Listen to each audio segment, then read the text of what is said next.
Are we live? Are we live? We're doing it live! Oh, wow. I didn't see y'all.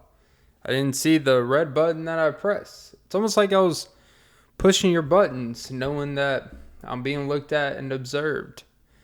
And yet, I'm still, hey, stop looking at me.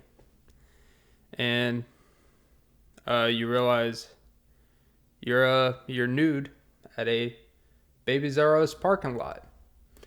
And yes, even though all Babies R Us's are closed down, Toys R Us didn't really think that one through. They really thought we're going to make a toy store very highly successful. Still don't understand the business of it for closing. And then we're going to have a Babies R Us.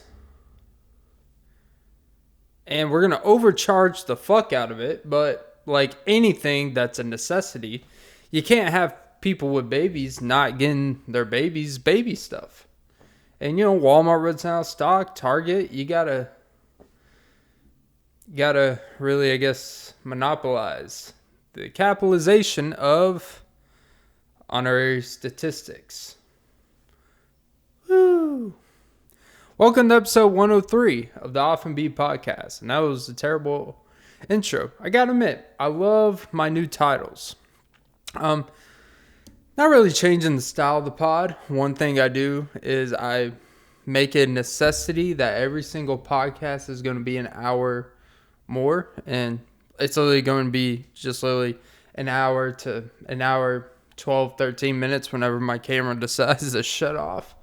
And since when you don't have a real audio recording thing and you have to convert the fucking camera file, which, no big deal. It's just an MP3 file. That's all podcasts are. It's, I'm adjusting. I have to adjust certain audio things. I never listen to my own show because I don't know if that's ego. I don't know if that's narcissism. But one thing I will say is I'm going to get back on the ball of doing it every fucking day. Or relatively, at least 4 times a week. Realistically. And I listen to my Pee and Poo show. And I got to admit, the first time I listened to it through, when I was writing the descriptions and timestamps, get a little behind the scenes since you got a one-man show here. I don't want to be a one-man band. But goddamn, that's just what it is. And if you're a one-man band, doesn't that mean you're just a solo artist? It's amazing the things we try to make sound grander than they are. It's like you're just a solo artist. And there's nothing wrong with being a solo artist. You get to keep most of the money, not worry about splitting it, having the same agents all trying to fuck you all evenly. But yeah. By the way, welcome to episode 103 of the Often Be podcast. I'm your host, Clint. Don't forget to suck some titties. And subscribe, like and subscribe, all that, whatever the fuck. But yeah, I listen to my own podcast. Obviously for research, it's good to study your habits, study yourself. And I really liked the style of the podcast. Of course, there's some things that dragged out a little too long. Whatever. It is what it is. That's what the time stands for. Skip around. Jump around. Jump, jump, jump. And I was like, man, I fucked up the audio thing. Not horrendously, but I was like, I like the new titles that's basically a small little subjecture. Titles are going to be 3 words or less. It's not going to be episode blah. It's just going to be hashtag and the number. Titles are going to be short and sweet. And everything is going to be in the description. See how that works? Trying something new. So yeah, let's get the pod started. It's recording this 2:30 fucking a.m. January 29th, Saturday. And it is snowing. And the thing about snow, Allegra, oh, Joe Budden will love that reference. Gotta love me, cause you are the best part. That's definitely her. H-E-R-H.E.R. I believe her, the artist, stands for... What the fuck does it stand for? I know that it's actually an acronym for something. It's a very clever name, Gabby. Gotta give it to you, Gabby. Oh, by the way, Euphoria is apparently getting a lot of shit from the D.A.R.E program for, I guess, influencing and marketing and being a display for drug use and sex and all this shit. And I hate to break it to you, the D.A.R.E program. The D.A.R.E program isn't designed to literally get rid of drugs. It's a representation of why there's a D.A.R.E program. I've never seen Euphoria, but I've heard about it. Because big ol' Zendaya. Oh, Jesus. She's a beauty. Still need to see Malcolm and Marie. Because it's that movie with Denzel Washington's son. Every movie he's in is actually pretty good. Pretty good. Like that movie Beckett. I don't mean Beckett. But yeah, it's apparently the D.A.R.E program is daring them to stop showing drugs. It's like, well, that's kind of what happens. That's kind of the whole fucking point of the show. It's supposed to be a representation of why, to bring awareness, like this is prevalent. People are doing crazy drugs. People do shit in like high school and shit. That's why there's a fucking D.A.R.E program. If these things didn't happen, there's a reason why Alcoholics Anonymous would never want is it abolishment of alcohol? Basically, where they abolish alcohol, make everything work. Prohibition, yeah. Like, could you imagine the worst thing that could ever happen to? And I've done rehab center. I've covered rehab centers, Alcoholics Anonymous, anything that requires being addicted to an addictive substance of any kind. Those companies and those organizations that make a lot of fucking money to sponsor, no pun intended. Because even if, I don't know if you pay for Alcoholics Anonymous, but I'm pretty sure you do. But there's certainly a lot of money. It's basically Alcoholics Anonymous. If you're not paying like a yearly annual membership to be a part of it, even if it is free, quote unquote, I'm pretty sure it's kind of like Facebook or Instagram or social media, where it's free, but they're making money somewhere, man. Just because it's like they say, if you're not paying for the product, you are the product type of thing. And of course, like Facebook, everyone knows what's going on there. Advertisement, stealing your data. You look up a vacuum cleaner, then there's Propecia that gets sponsored in your ad. It's kind of weird. Yeah, it's not even like hidden. It's not even like hidden subtly.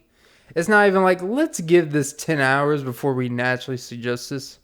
It's like literally you're in your car, you're on the phone, and you're talking with, I don't know, your student loan company. And you're telling, hi, suck my dick, fuck off. And you come back inside and then go on your computer. Next thing you know, when you're going on bestbuy.com, there's an ad for, do you need your student loans to be forgiven? And it's like, yeah, I'm kind of waiting for Biden to do that, but apparently I got to be disabled, I guess. I don't know. But yeah, these programs don't actually want fucking the thing that keeps their business going. They don't want people. They don't want the world to be 100% clean and dry. You know, dry from alcohol. They don't want the world to be sober. No. We're running a business here. And even though your business has well intention, the business is there to help people. It's like a chiropractor in therapy. It's like if everyone had great fucking backs, you would be out of business. If no one had issues from blaming their parents and having therapeutic issues with themselves, you wouldn't have a job. And the value of your job would be less than what I make a year. But they're there because it's a real thing. And you give people choices. And people make those choices. And sometimes they can't control themselves at a certain point. The point I'm trying to make, D.A.R.E program, I'm not even trying to like, oh, the D.A.R.E program. It's this funny thing where you sign this thing, you get a sticker on your chest and say, I don't do crack. And then 2 years later, you're doing crack out of someone's crack. No, you're blowing a hole in your future. Yeah, like 30 Days Grace. You're just trying to get out alive before you just let it die. Don't be scared. But I'm pretty sure after it's all said and done, I will hate everything about you. And now, you're gone forever because you fell into a deep rabbit hole. And the fact that 3 Days Grace would fucking just like, hey, we'll just replace the lead singer. No one will care. When, I hate to break it, for one, there's no like real rock bands these days in the past decade. I think I've kind of covered that. But like 3 Days Grace has a close to my chest. One, I do believe they have one of the most top to bottom classic albums. I don't know about classic because I'm not a big music historian. I don't listen to Pink Floyd. I'd never really listened to the Beatles, really. And of course, those are historical bands. I don't even care for Queen and stuff like that. But 3 Days Grace is like alternative. It's a combination of real rock, emo, alternative. But they were mainstream, which is unheard of. They were in the Avenged Sevenfold camp. I know, getting deep in the weeds here. But anyone that ever, bought a graphic tee from Hot Topic, even when they, would buy one of a band that they know 3 fucking songs off, and 2 of them were just played on Star 94, edited. But 3 Days Grace was a real one. Them, Panic at the Disco's first album. I know, we're doing deep music cuts here. A Fever You Can't Sweat Out. I've had discussions with this with close friends of mine that we grew up around the same area. And like, it's very rare that an album is literally top to bottom. You know every lyric. You repeat. There's no skips. Like, legitimately no skips. And it's a pure album. I would say Panic at the Disco's A Fever You Can Sweat Out, or You Can't Sweat Out, is literally, when you listen to the lyric, it feels like a orchestra from top to bottom. It feels a continuous story. Where 3 Days Grace, I wouldn't say it feels like this continuous story, but there's definitely a theme.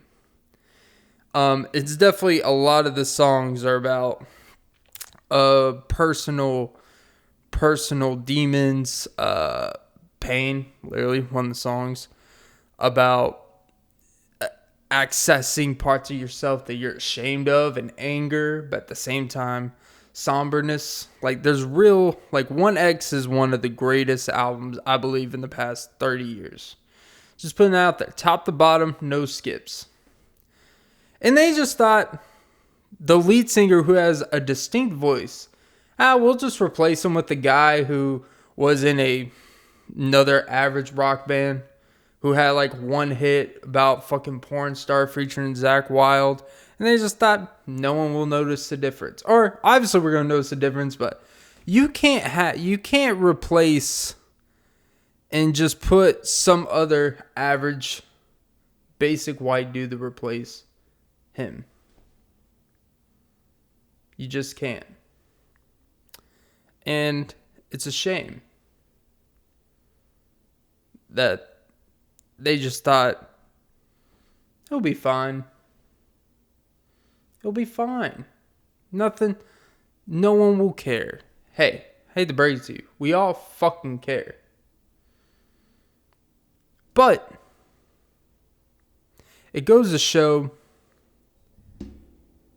what was the fucking point of this rant? I'm a fucking idiot. Sorry, I got distracted.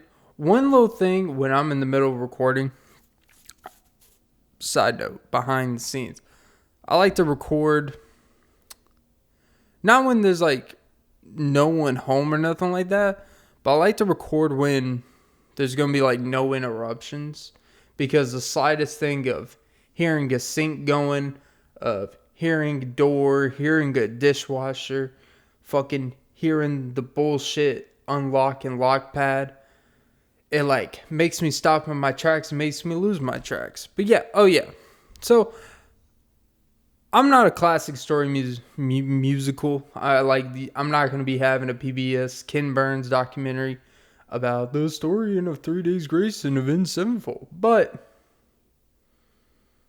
it is like the fact that they just thought, we'll just put another fucking guy in there who doesn't have the growl, who doesn't have the feeling.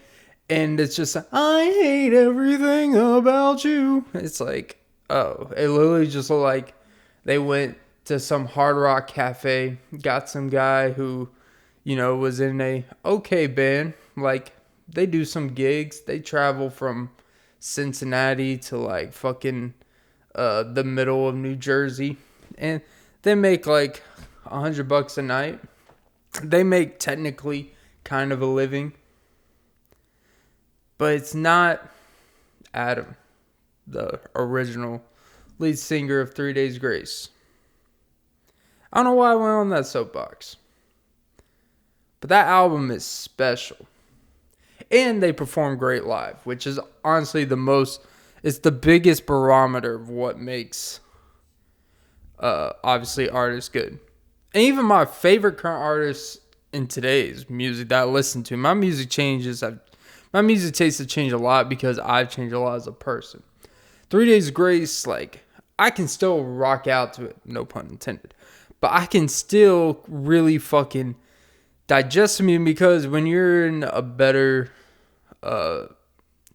space, oh Jesus, I'm starting to sound one of those. When you're in a better space mentally, you really see things. But typically when you listen to that music at a younger age, is because you really do hate a lot of things. When you're into that type of alternative kind of emo music, for lack of a better word, like Never Too Late is literally about trying to stop suicide. And by the way, 1-800-273-5523, that Logic song, guess what? If people didn't commit suicide and everyone was well, you wouldn't have a hotline that got promoted basically for fucking free. So I don't want to hear it. That's all I'm going to say on that. And you don't think they make fucking money? Like, you really don't think they make money? I don't care if it's free. Like, it's not free to set up a number and to set up a service for people to call. It's a good service, by the way. I'm not saying don't call. What I am saying is these programs that want to denounce things. Well, if those things were completely getting rid of society, you wouldn't even be a thing. But hey, fuck me. But yeah, what was I talking about? Music.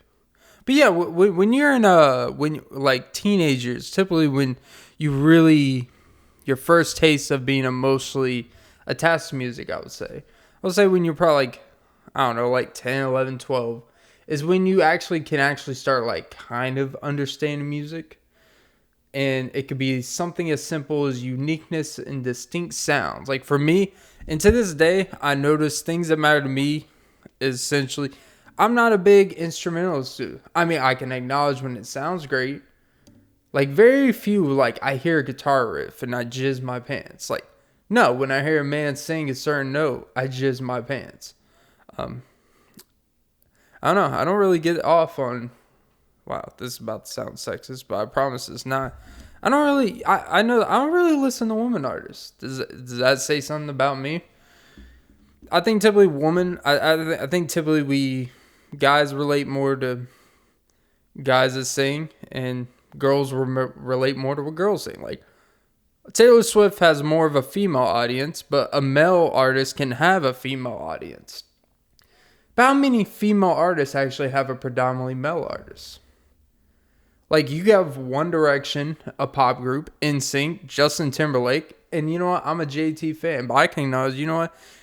It's definitely more of a female fan base. Sam Hunt's a female fan base. A lot of country, especially modern country, was talking about breakups and breakup in a small town. Just, I don't know if you're looking at me or not. You probably smile like all the time. I don't mean to bother you, but couldn't just walk by, not say hi, and that's take your time, not break up in a small town, but you get the point. It's literally projection of a lot of things, and that more of opens the gates to that, right? But yeah, I think that's an interesting discussion. Why do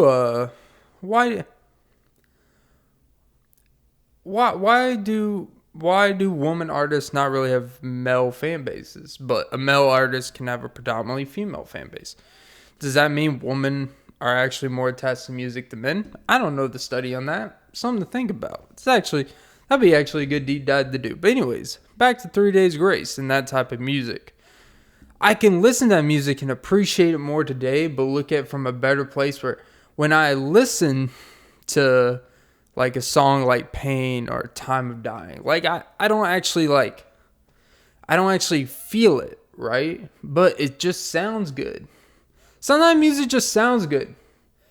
And their music distinctly, the lyrics and always have a meaning. Like every song has you feel it. Like the dude who's singing it is actually like feeling that shit. Comes from a real place back when the artists actually like wrote their music type of shit. And I just think that if I were to, I just think now when I listen to it, it's much different than in the moment, right? Where I loved and enjoyed the music, but at the time, like when you're fully indulged, when it was live, when they were active, when you're really actively into that, it's like, you notice like every song, every style of music, you look back and you're like, wow, I listen to a lot of dark shit. I listen to a lot of like questionably, I don't even want to say suicide, but really when you get in the monotone, really the isolated part, it's really a lot of isolation music of never feeling good enough for the world type of stuff. Isn't that dangerous? Like if you're a parent, about to go the Jordan Peterson route on Joe Rogan, where I'm gonna make a parallel where, by the way, the Jordan Peterson Joe Rogan, I've actually never listened to a Jordan Peterson podcast from beginning to end. I've listened to parts of different things he's been on, and so I know who he is. I know the stuff it was actually one of the best, like, interesting podcasts I've ever listened to. At the very least, interesting.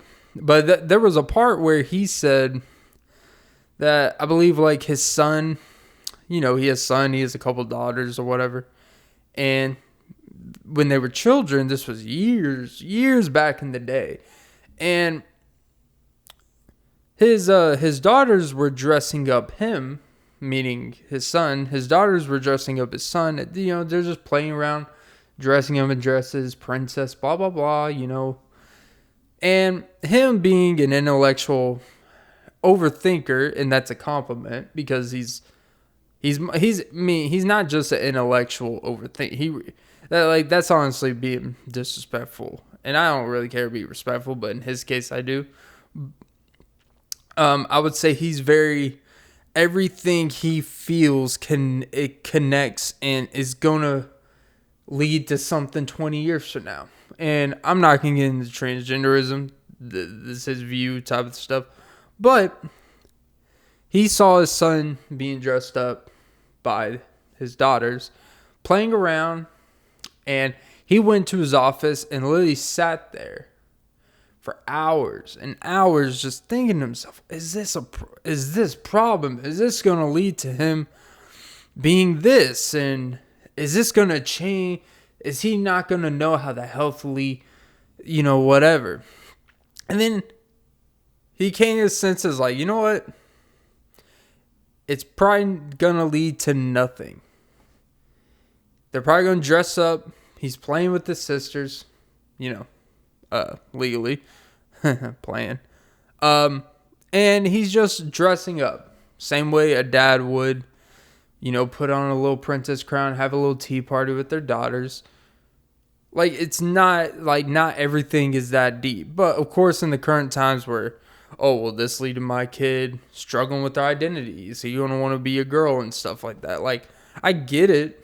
Like, if your son were one to dress up like that every day for, 3 months, yeah, then you may, this isn't just I'm playing with my sister. This is what I'm kind of going towards. It could be a person. And him being essentially a psychologist, behavioral, of course he's going to think the worst aspects that could potentially happen. And it got me to thinking personally, what was the fucking parallels? God damn it. Oh, yeah. Would it be with music? If you're a parent and your child is listening to, I'm not even going to go like these, I'm not talking about gore, Cannibal Corpse, like that type of shit, which I did dabble in, let's not. Like Marilyn Manson shit. I'm not talking about the more extreme shit where it's not just the lyrics and stuff and the music. It's the representation of how they're dressing, the outlook, the image, and everything. Would you, if your 13-year-old son was listening to this type of music, but there's no signs that he was going to go out and bash someone's face and then start wearing a Slipknot mask and then go rob convenience stores. He just liked the music. But it's like, well, let's say he gets a little lost in life. Let's say he's 22 or something. And then he's still kind of in that mindset. Because it starts in the middle extreme to get yourself. It's kind of like a gateway into the bigger stuff. It's like with country music, like pop country and modern country. That's how I got into more country music, and that got me in the Sam Hunts and the Dustin Lynches and them of the world, where a lot of people say it's not real country music, it's blah blah blah, and I get it. But without getting interested in them, I wouldn't have gotten into more traditionalists that are more renowned and accepted as more pure country artists. And so it opened the gateway to that, right? And I wonder, could the signs have been when your son was 12 or 13 and then they become a school shooter? Really extreme. That would, if you wouldn't listen to a 3 Days Grace song and think about shooting at school. That 3 days, it's not that type of music. It's more about preventing yourself from even leaving the house type of shit because you want to kill yourself type of shit. It's more of a lot of self-loathing behind all of it, but with some aggression. And I guess, the parallel would be Jordan Peterson's situation and his overthinking with that. As a parent, do you kind of have those same thoughts just for an hour or two? The same was is this do I need to get shut? Do I need to stop this? And realize nah, just hey, as long as he's not going out there fucking throwing mazel tov, but Molotovs through the neighbor's window, he'll be alright. More times than not, he'll be just a fine person in society. But yeah, so that's that. Okay, let's go to today's sponsor. Today's sponsor is the Vein Clinic. Yes. Have you ever, hold on, let me read the ad. Let me pull it up. This is how we do it live. We're doing it live. I guess you say we're doing it in vain. All right. Ever had a blood clot? Ever had your feet numb? Ever see those purple stray little crippling things outside the ball of your ankle? It could be nothing, but it could be something. Give us a call today at the Vein Clinic.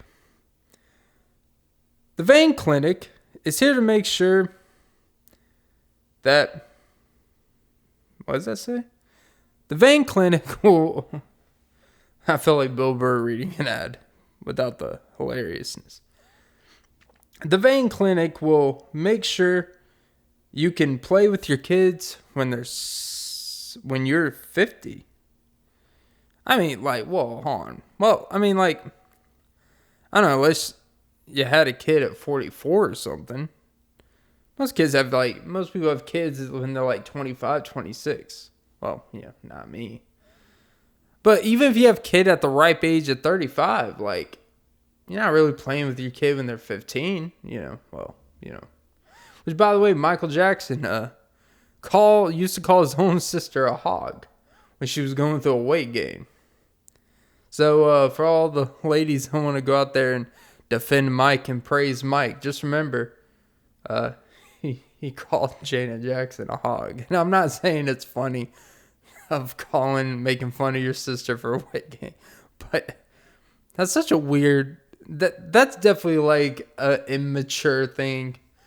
Like that's the most immature term of an insult. He could have called her fatty. He could have called her bigger than a whale. This man said hog. First of all, hogs aren't even that fucking big. Like, they're actually small. Whatever, man. Pigs actually aren't even that big. All right, back to the ad read. Okay, the Vein Clinic. This is not funny to anyone but me, but it's cool. It's my fucking podcast. This is a bonus episode, so I don't give a fuck.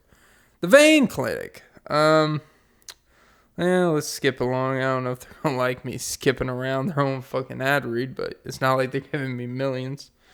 They won't even fix my mom's or my own fucking veins. So I think honestly, this isn't exactly an endorsement. But hey, that's what happens when you do private emails. Stop fucking reaching for sponsors on emails and then just thinking any podcast we go on and get sponsored on is good for our business. It's like you guys are always by a fucking Whole Foods and you guys don't even invest in like a standalone building. It's always next to like a bullshit yoga place that charges $120 for you to stretch your legs for 28 minutes just for Raphael to spank your ass and say, good work today. Yeah, the Vein Clinic. Okay. Come get your inspection. Come have one of our experts look to see if the problem isn't just a problem. This is your life at the line. Don't be in vain. Oh, Jesus. Well, you know what? That'd be odd. Like, so, yeah, all right, I'll read the ad and get my... Yeah, anywhere in your body, veins can cause basically Cardi B beat Tasha K and won millions of dollars. But yeah, cardio. I run this bitch like cardio. Just not this ad read. All right. Anyways, yeah, let's run through this. All right. Go get checked out. We are all one bad day away from it being too late. Well, Jesus, that got dark. Yeah. Put a clinic on your veins and don't let it be in vain. Come check out today. Go to our website and we will do... I can't fucking read. You get it. Go to the Vein Clinic. VEIN Clinic. If you can't spell clinic, you probably need to go to a different type of clinic. But yeah, go get your veins checked out. You can have numbness. You could Your legs give out one day and your arms can stop working. It's a real thing. I have different, pressure point issues with me, but, it's get it together. You better get your shit together. And that's our ad read and sponsor for today. All right, guys, back to the real podcast. Skipperoo. Yeah, okay. So,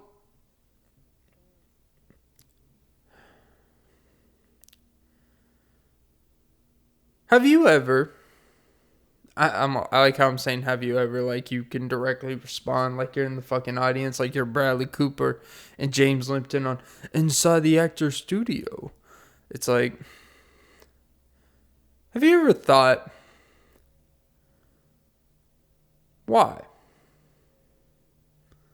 Why do I listen to what I listen to on a day?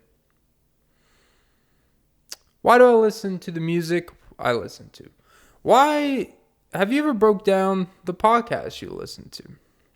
Have you ever broke down the channels? Have you ever broke down the type of stand-ups you listen to? Why is that? And this is a very generic thing, but this is some I think in the back, I kind of start changing and going in different directions at different times. And it could be, do we look for entertainment for what is literally currently, like if you're sad in life, you'll probably try to seek happy things that make you laugh. And then when you're happy, you try to kind of balance that. I think we're always just looking for our entertainment to be a balancing act. Like, if you live a pretty high-paced life, like always traveling, always going here and there, you'll probably be into things like Downton Abbey.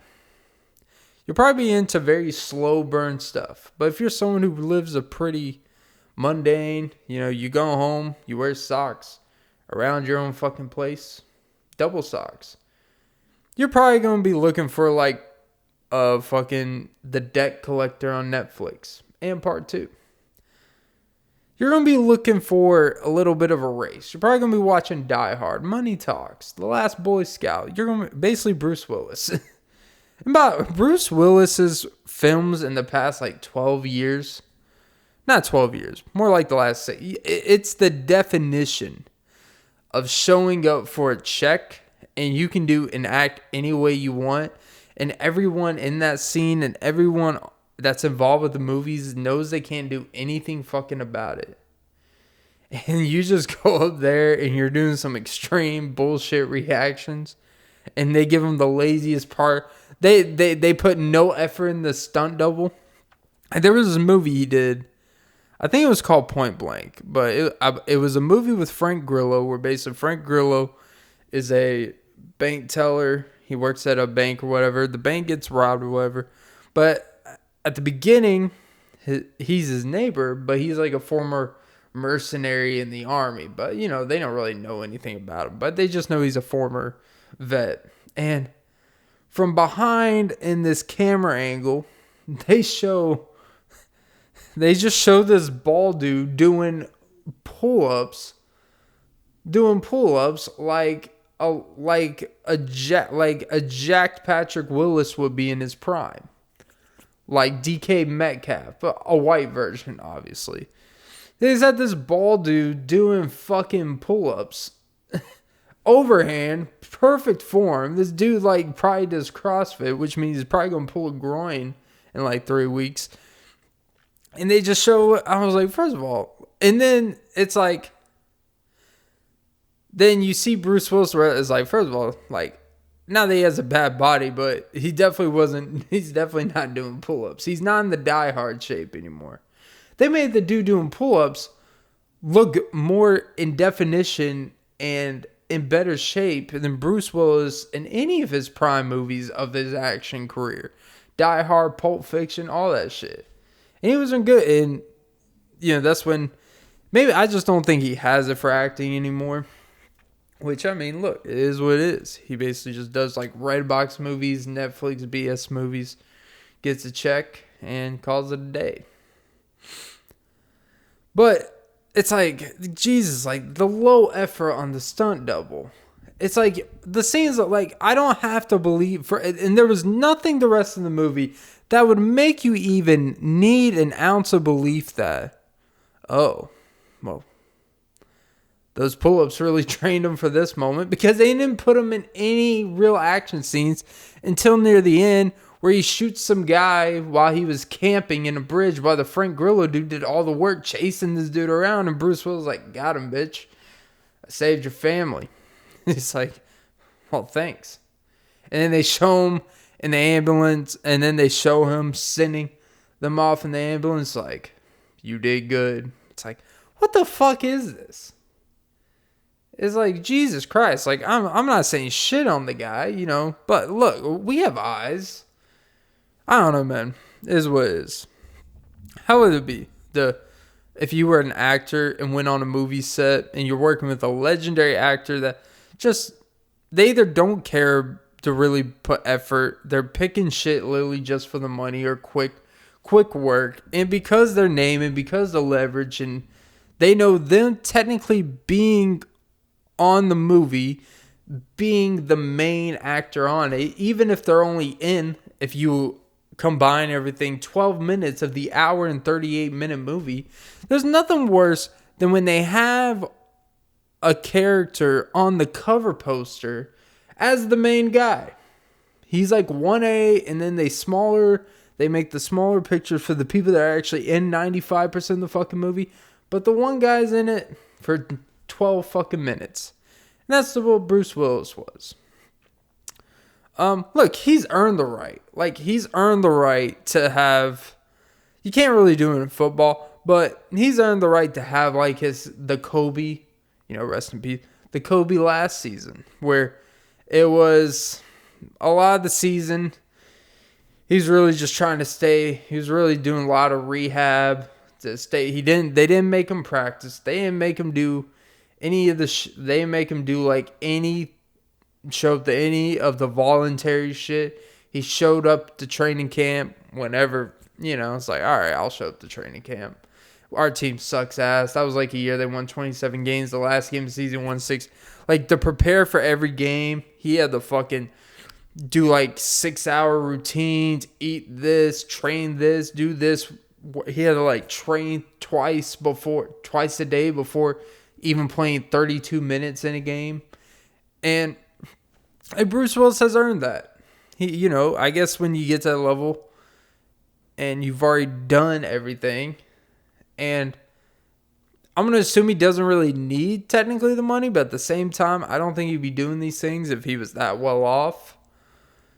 And it's not really sad, because I don't get like in people's business or money like that. Like, oh my God, it's sad. They blew their life away. It's like, look, man, because I like to think if I was in their position, like, I wouldn't have been as nonchalant with my money. But at the same time, I think most of us would have done very similar outcome that they did with their money, or lack of care, because you're not in that position you're not even close to that position to be like, yeah. It's like, oh, I would never do that. It's like, you would think so. And actually, I got into it with someone. Not like into it, but someone that I see semi-regularly. And and I forgot what we were talking about, but basically I had to do was like, oh, we were talking about Twitch streamers. And we were talking about Hassan Abi? Yeah, you know what I'm talking about. Hassan Abi. Abi. He had a problem with Jordan Peterson, which is ironic. But yeah, basically the whole like, because we got into the thing about donations with Twitch streamers, which I've talked about that before. I think it's a weird system. It's not for me, but it's whatever. Like, if people are willing to give you money. But I don't know how do you feel comfortable voluntarily, quote unquote, donating money? And because that's what it literally is. You're donating money to someone who's living in a mansion. Doesn't really make a whole lot of sense, for one. And two, And from what I'm aware, these streams is like, to people that don't, like, they're very, like, there's nothing special about these streams. It's just them sitting in a room with the chat thing, talking about whatever. Some of them are playing video games. Some of them are just talking into a mic and, whatever you're interested in. But then say, oh, it's for a better camera and all this shit, for your viewing quality. It's like you've made $200,000 this month. Cameras aren't $50,000. Well, I don't know, unless you get like a film fucking camera that like some Warner Bros would be fucking working with, like the ones they would film on I Know What You Did Last Summer. It was not pay 20 fucking thousand for a camera, bitch. And it just, it's this weird, and that's why I don't take any Twitch streamer that talks about politics serious. I don't care if they make money. I don't care if they're successful and all that shit. And it's ironic that a lot of them bitch about capitalism and shit, and yet they do a fucking thing that's literally definition of capitalism, where you capitalize on subjectivity, and you're kind of persuading people by using a service that's not your service, by the way, and you make hundreds of thousands, sometimes millions. Most of the big ones are millions a year, but hundreds of thousands a month minimum. So, and they're the same ones that talk about, oh, we should have income equality, we should have equality in income and all this shit. And that sounds great. But then I feel like they would take everyone's income equality, but hey, donate to us because we're still different. And really, like, your value in that field is really whatever people are willing to pay you. So again, I'm not mad at the streamers. I'm not mad at the people that make money. Do I make judgments about people that would give someone $15 because they're dressed up as an anime porn girl? Yeah, I make heavy judgments because, to be honest, a lot of that shit's weird as fuck. When you see, like, I think the girl's name is Pokimane, but it'll be like these 19-year-old girls that are like really petite or like honestly Asian, because there's this weird anime fetish in society. And it's really, honestly, like, you're like, that girl's 19. Why did she give him this in person? She's talking like a 14-year-old girl. Very It's very Woody Allen type of shit. And all these dudes are like, oh my gosh, she's so hot. It makes me want to whip out my cock and say Pokemon. Oh, Digimon. It's like this weird fucking thing going on. Like, I get anime's not my thing. That type of sphere, that type of stuff. Like, I get it. It's not for me. But, like, I see YouTube videos. I see it, and like, I have a good sense of what's going on in this shit. And it's just weird. It's very predatory. It's like the dudes with Billie Eilish that are just waiting out the bushes. And I believe, like, what was it? Billie Eilish, and there was, what's the fucking... It was some girl that was underage. And it was like some girl that was 16 or 17. And I'm pretty sure they do this with a lot of, like, underage celebrities, where they literally had a website with a countdown of when she turns 18. So they can have chats to start speaking about them openly in such a way, because now they're quote unquote legal. I always have a weird thing for, like, dudes that are like 30 plus years old that just wait for girls to turn legal, like, type of shit. Like, I get it. It's legal. It's in the fucking name. But, technically, kids sleeping in Michael Jackson's bed was legal. So, take that for whatever it's worth. Just because something's legal doesn't mean you shouldn't raise an eyebrow and be like, I don't know about that one. But yeah. Anyways. Yeah, that shit's just weird to me. I think it really just kind of shows, like, a casted irony in people. It's always weird. Like, my biggest fear, I won't even say fear, but, like, my biggest thing is, like, anytime I think I'm not going to have anything to talk about in the pod, I turn on the button, I press the button, and then I just get going. But yeah, it is one of the weird things about... Shit. I just said that, and then I forgot what the fuck I was talking about. I stopped my own momentum.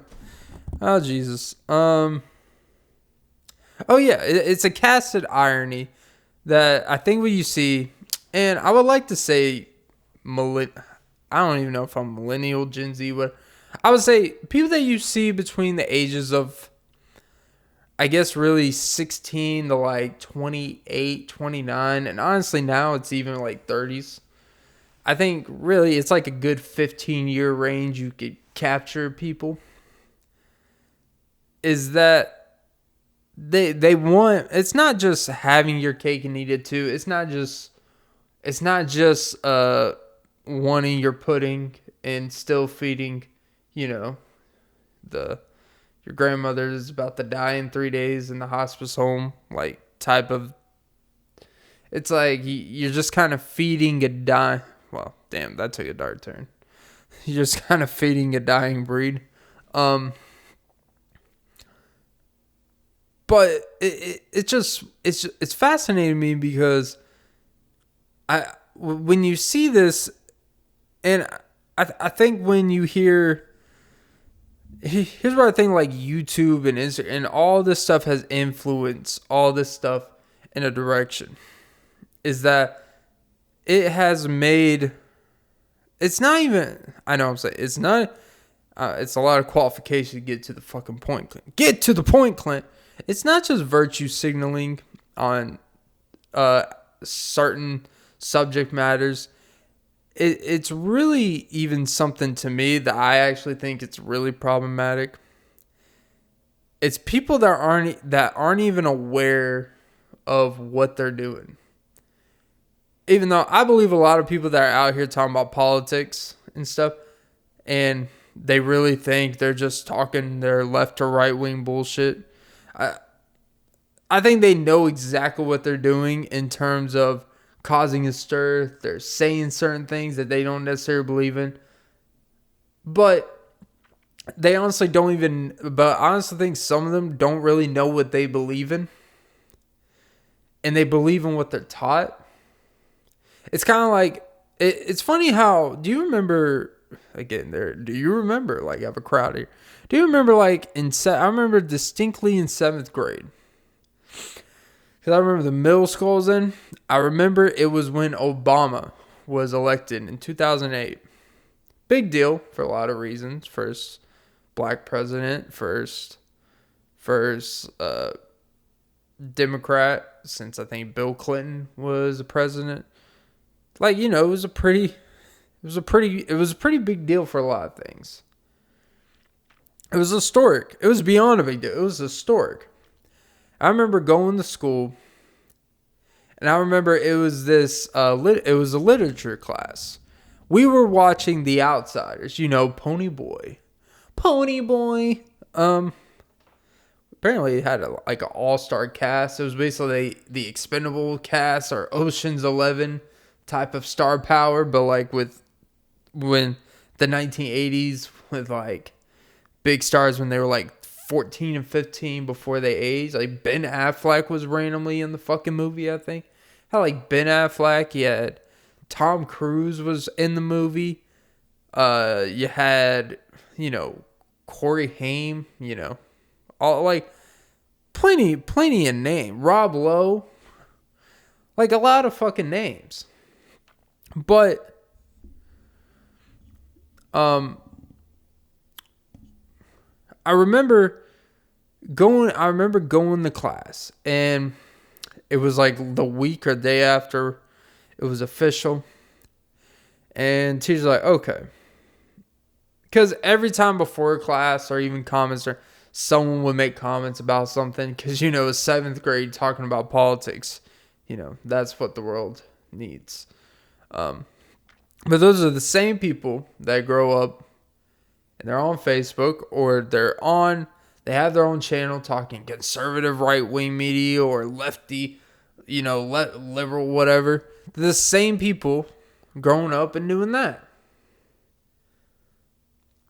And it all started in that classroom, and what you hear, and I remember it's like, okay, for the first 15 minutes of class, we're not going to watch the movie because, it's important that we talk about, anytime a president is voted, anytime all this happens, it should just be like, not even a discussion talk about, which I don't know what this teacher thought. Like, hey, let's have a bunch of 7th graders speak about politics when literally the year earlier, they just learned how many representatives.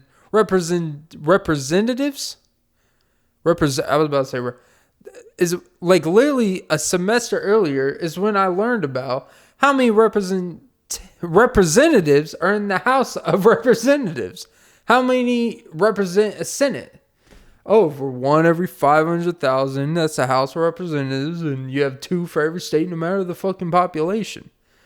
And the electoral college, like that, like it was literally a semester earlier where we learned all that shit. Because, it was actually a proper school system. They actually had a curriculum.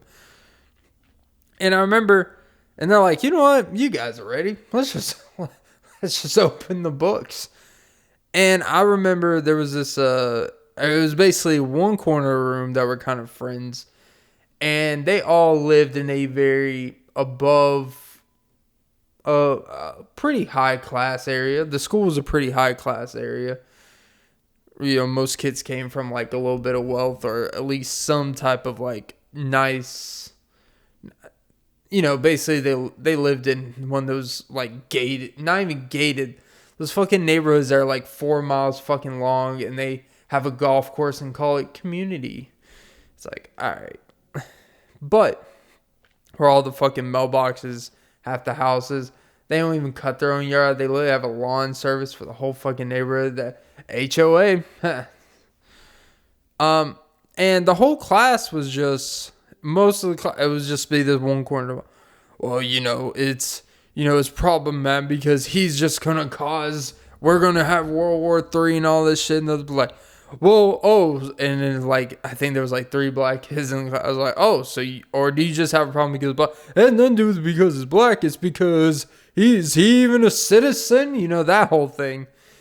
And I'm like, and I'm not even kidding. There was a couple that were like, well, my dad said, and my mom said, and all this stuff. And that's what they thought. You think about what your parents think. In the 7th grader, you don't know what's, even if you know technically how government technically works, you don't actually know the intricacies of reality of what really takes place. And even when you're old, you still don't really know shit. You never really know shit what's going on. But and honestly, political television, politics on social media was literally, in today, to me, it is no different than what took place in that 7th grade classroom. And to me, that's why I don't take politics serious. That's why I don't talk about it. Does that mean politics are not important? Of course they are. I mean, there's laws, there's real things that apply to people and livelihoods. But at the same time, I also think politics are just made up. They are self-made issues that we as people make more complicated than it has to be. And then we're going to rely, and we expect those same people that cause the problem to fix it when there's no real incentive to fix the shit. Which is why they did the shit of why the problems take place. It's like with, for example, for people that think I don't keep up, I do kind of keep up with it. I just don't talk about it. People are bitching because there's Nancy Pelosi and basically blatantly saying, and Jesus fucking Christ, it's representatives, Clint. I keep on wanting to say representation, even though technically it's not false. But basically, people in in Washington D.C., people in these fields, they basically make a lot of money in the stock market, which doesn't sound like a big deal because we know anyone that has any decent amount of money in politics, even not in politics, most of them invest in the stock market because that's where the money's at. Which, by the way, I don't feel an ounce of sympathy for any of you crypto motherfuckers and you guys still dying on that hill. And you're just like, oh, it's just a crash. Don't worry. It's like the stock market. It's like, you know what? The only reason why crypto even... Isn't it ironic that people that want to talk about crypto, these experts, it has value because people look at value. It's like, yeah. But in order to even to begin with, your cryptocurrency all started because you had to invest real American, U.S. or currency that is accepted in the world. And we'll just say, to keep it simple, the U.S. dollar. Because you're not literally just throwing a Monopoly piece of paper money out of a game board box and say, oh, I just lost 500 million when the stocks... No, you actually lost a lot of fucking money. And you're hiding behind this crypto stuff. And I'm not saying it's complete bullshit. What I am saying is when it doesn't work out, and we are going to look back like 5 years from now, we are going to look back and be like, wow, we really fell for this shit. Like, wow, this may have been the biggest scam, the biggest financial scam, and more people are going to lose I really believe more people are going to lose more money off of this than the Great Depression, than for when the real estate, when the 2009 the housing crisis, basically when The Big Short, the movie, basically the 2008 housing crisis, where they're just giving fucking loans away and shit. And hey, we benefited from it, so I'm not complaining. but yeah, I'm not gonna feel an ounce of sympathy for you crypto people. And I'm not this but let's not make this crypto thing like it's the greatest thing ever invented, because it honestly, it looks like the biggest scam from any reasonable person. And people just invest blindly because it's cool. Like when anything becomes trendy and cool. Here's what I'll say. For people to say is to actually protect your money. Your money is gonna be, regardless of inflation or not, your money is gonna be protected in the market that it actually applies to. But anyways, whatever. But people were mad because Nancy Pelosi, just like, yeah, we do. And honestly, because we can't. And then there's like Matt Gaetz out here being like, we don't make a living. We can't make any money in D.C. It's like, well, it's like, I don't know. I see a lot of y'all's houses making money somehow. But of course, the problem is the fact that you literally have insider information, because your job is to literally know what's going on in the stocks, and you have insider information, and they're just playing like, yeah, we know the shit and we take advantage of it. When in any reasonable situation, you know anything about stock market, insider trading, you go to jail for a long fucking time. Essentially, Wolf of Wall Street.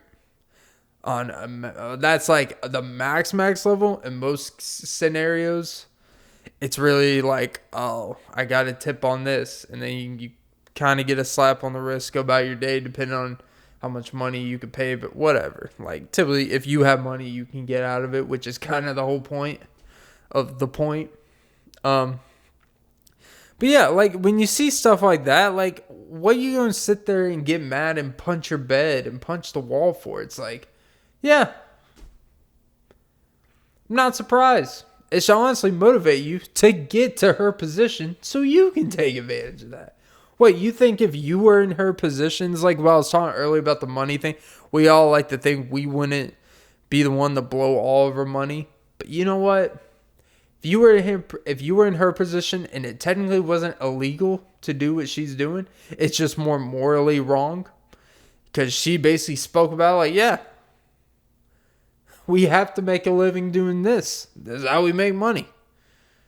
And although I don't really believe that's the only way they make money, I believe she makes a lot of money. And I believe they all make a lot of money doing stuff outside of that.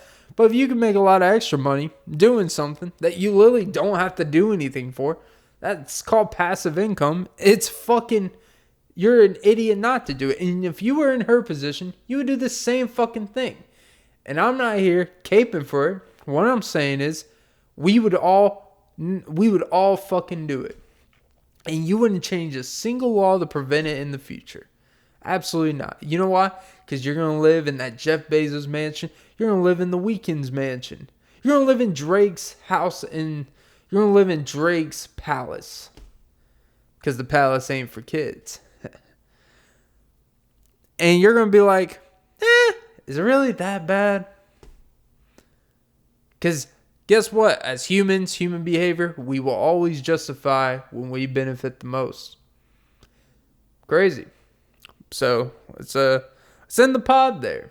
Alright, guys. That was episode 103 of the Off and Beat podcast. Don't forget to like, subscribe, and suck some titties. Whew.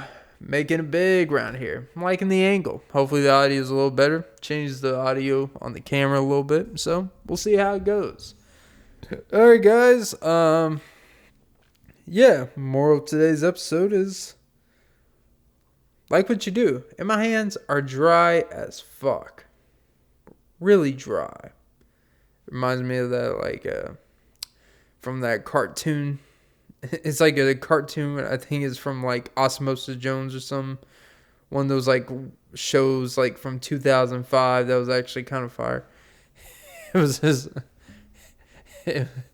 black kid, and he was into this girl who happened to be white, and he went over to her house or whatever to break up with her, or she says something. He's like, you know what? I'm done with it. It's like, you know what? I think I had a realization. And it's like this whole not even breakdown, but I had this whole like thing going on. And as he's walking out, you think he just leaves like, I said what I need to say. This man say, and by the way, that chicken was dry. Real dry. That shit still gets me to this day. So yeah. That's what my hands feel like. Scrubbing, washing, and we actually got into some topics. It wasn't really even a humorous pod. I actually got into some stuff. Even the godforsaken unbearingness of fucking politics. So, just briefly. Alright, guys. Have a great day and enjoy the pod. Oh, Jesus, Clint. Not again. Not again. I just wanna be your friend. Why is my bank fucking asking me if I want to set up a student package for a fucking, like, no. Like, yeah, whatever.